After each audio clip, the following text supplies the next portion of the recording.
Hi guys, welcome to the fresh episode of element of surprise. तो आज के इस एपिसोड में हम बात करने वाले हैं एडिबल वाटर के बारे में। So let's begin. How is that even possible? Guys, बचपन में हमने बहुत सारी एनवायरमेंटल साइंसेस की बुक में ये पढ़ा होगा और यहाँ तक कि आज तक भी पढ़ रहे हैं कि अगर हमें एनवायरनमेंट को किसी भी तरह के पॉल्यूशन से बचाना है तो हम अगर खुद से एफर्ट करना चाहते हैं इसमें, तो हमें इसमें RRR रूल को फॉलो करना चाहिए, जो कि स्टैंड करता है रिड्यूस, रीयूज एंड रिसाइकिल का, राइट। लेकिन यहाँ पे अगर हम बात करें प्रैक्टिकलिटी के बारे में इसकी, तो क्या हम ऐसा सच में कर पाते हैं? और यहाँ तक कि जो चीज़ें रिसाइकिल भी होती हैं तो क्या वो एक्चुअली में रिसाइकिल कभी हो भी पाती हैं या फिर नहीं? तो यहाँ पे इसके बहुत सारे आंसर्स हो सकते हैं। तो यहाँ पे इसी की एक बहुत बड़ी प्रॉब्लम है जो कि है प्लास्टिक वेस्ट।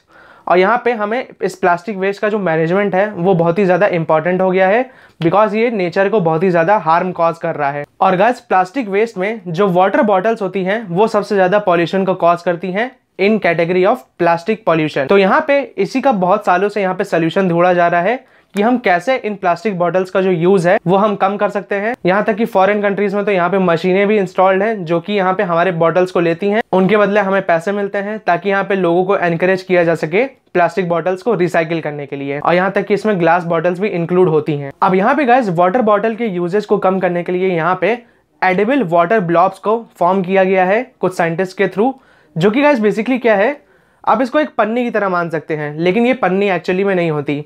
ये बेसिकली एक मेम्ब्रेन होती है जिसके अंदर, जो कि ये एडिबल मेम्ब्रेन होती है, आप इसको खा भी सकते हैं। आप इसको बेसिकली एक वाटर बैलून की तरह मानिए जिसके अंदर पानी फिल्ड होगा और उसको आप एक, मान लीजिए लड्डू की तरह आप उसको खाते हैं, और जैसे ही आप उसको दांत से दबाएंगे वो उसमें से जो पानी है वो बर्स्ट करेगा और उतना जो वाटर है वो आप कंज्यूम कर सकते हैं। और इसी के साथ ही गाइस, ये जो मेम्ब्रेन है ये कंप्लीटली बायोडिग्रेडेबल है, जिसमें अगर आप इस मेम्ब्रेन को कंज्यूम नहीं करना चाहते तो आप सिंपली वाटर को कंज्यूम करने के बाद इसको ऐसे ही फेंक दीजिए और ये विद इन 6 वीक्स जो है ये कंप्लीटली डिकम्पोज हो जाएगा एनवायरनमेंट में, जिससे कि एनवायरनमेंट को बिल्कुल भी नुकसान नहीं पहुंचेगा। बिकॉज दूसरी तरफ गाइस, जो प्लास्टिक है उसको काफ़ी साल लग जाते हैं डिकम्पोज होने में। अब गाइस, अगर मैं आपको इन एडिबल वाटर ब्लॉब्स को एक्सप्लेन करूं तो गाइस बेसिकली ये एक ट्रांसपेरेंट सैचे होता है जो कि बनता है कैल्शियम क्लोराइड या फिर कैल्शियम लैक्टेट की हेल्प से, और इसी के साथ ही इसमें सोडियम एल्जिनेट को भी इंक्लूड किया जाता है जो कि बेसिकली एक बाय प्रोडक्ट होता है सीवीड का। तो गाइस बेसिकली इसमें हम 5 पोर्शंस ऑफ वाटर को यूज़ करते हैं, जिसमें जो 1 पोर्शन ऑफ वाटर है उसमें हम सोडियम एल्जिनेट को मिक्स करते हैं, और जो 4 पोर्शंस ऑफ वाटर बचे हैं उसमें हम कैल्शियम लैक्टेट या फिर कैल्शियम क्लोराइड को डालते हैं। तो गाइस बेसिकली ये जो दोनों केमिकल्स या फिर जो हम चीज़ें यूज़ कर रहे हैं ये कंप्लीटली फूड ग्रेड है और ये कंप्लीटली बायोडिग्रेडेबल है, जिसको हम खा सकते हैं। तो गाइस, ईयर 2014 में लंदन में एक ग्रुप ऑफ डिज़ाइन स्टूडेंट्स था जिन्होंने इसका पहला प्रोटोटाइप को तैयार किया था, जिसका नाम था ऊहू, और ये फॉर्म हुआ था स्कीपिंग रॉक्स लैब कंपनी के अंडर में। तो गाइस बेसिकली हम इन ऊहू के प्रोटोटाइप्स को यूज कर सकते हैं टू ड्रिंक वाटर और टू ईट वाटर, जो कि हमारे प्लास्टिक बॉटल्स को कंप्लीटली रिप्लेस करता है। और यहाँ तक कि गाइस, केवल वाटर बॉटल्स ही नहीं, हम इन एडिबल वाटर ब्लॉब्स के अंदर sauce, juices, energy drinks, cold drinks, इन सबको भी डाल के सेल कर सकते हैं। तो आप ही सोच सकते हैं कि यहाँ पे वाटर बॉटल्स का जो कंजम्पशन है वो कितना ज़्यादा कम हो जाएगा। अब गाइस, अगर हम बात करें कि ये एडिबल वाटर ब्लॉब्स को कैसे मैन्युफैक्चर किया जाता है, तो गाइस अगर हम इसकी बेसिक रेसिपी के बारे में बात करें तो यहाँ पे आप सिंपली इसको अपने घर में भी बना सकते हैं।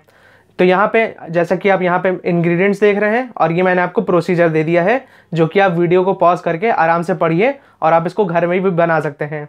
लेकिन अगर हम बात करें इंडस्ट्रियल स्केल के बारे में, तो क्योंकि हमें इसमें ब्रांडिंग, मार्केटिंग और पैकेजिंग भी करनी है, तो यहाँ पे इसमें कुछ एडिशनल स्टेप्स आ जाते हैं, लेकिन जो बेसिक रेसिपी है वो यही रहेगी। तो गाइस, इन एडिबल वाटर ब्लॉब्स को बनाने के लिए यहाँ पे स्फेरिफिकेशन टेक्निक को यूज किया जाता है, जिसमें बेसिकली हम सोडियम एल्जिनेट और कैल्शियम लैक्टेट या फिर कैल्शियम क्लोराइड को मिक्स करते हैं अंटिल कि एक जेलेटिनस मेम्ब्रेन को फॉर्म कर ले और इनके अंदर जो वाटर है वो कैप्चर कर जाए, और उसके बाद आप इसको इजीली कंज्यूम कर सकते हैं। तो यहाँ पे गाइस, जब इसको पब्लिक में टेस्ट किया गया और यहाँ पे पब्लिक का रिएक्शन जानने की कोशिश की गई कि वो क्या मानते हैं इस टेक्निक के बारे में, तो उनको काफी पसंद आया और वो इसमें सपोर्ट करने के लिए तैयार हैं। बिकॉज यहाँ पे गाइस बड़े बड़े इवेंट्स जैसे कि कोई मैराथन हो गई, कोई बास्केटबॉल मैच हो गया, यहाँ तक कि concerts, wedding ceremonies, birthday parties, इन सब जगहों पे बहुत सारी वाटर बॉटल्स को यूज करके ऐसे ही फेंक दिया जाता है और इनका जो प्रॉपर रिसाइकिल है वो हर केस में नहीं हो पाता। तो यहाँ पे अगर इन सभी जगहों पे अगर हम इन वाटर ब्लॉब्स को यूज करते हैं तो आप ही सोचिए कि ये नेचर के लिए कितना ज़्यादा बेनिफिशियल होगा। तो गाइस फिलहाल की वीडियो में इतना ही। अगर आपको वीडियो अच्छा लगे तो प्लीज़ इस वीडियो को लाइक कीजिए और चैनल को सब्सक्राइब कीजिए। Thanks for watching.